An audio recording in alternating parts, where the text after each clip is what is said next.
waaw fii ku baax mooy fii forage bi fii mooy fi ñu pare def projet bi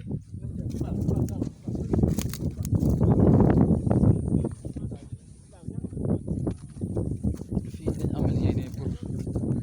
defal liggéey bi nga xam ne si moom lañ bëgg a def fii yaa ngi ne installé lañ ko ba pare.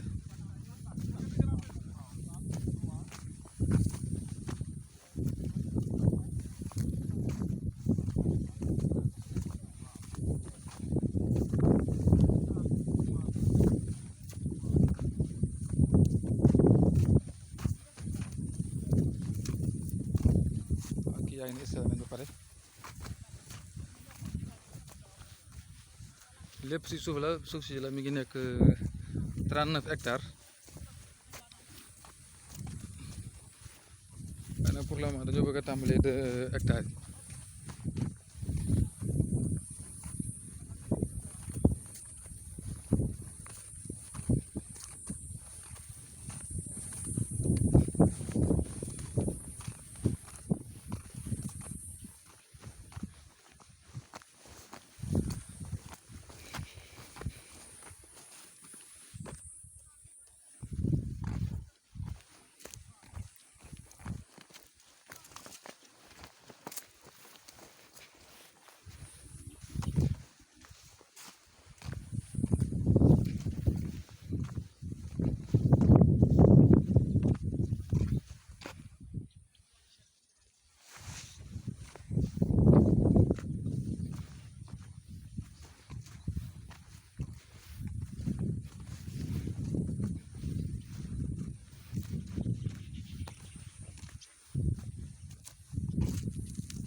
tool bi la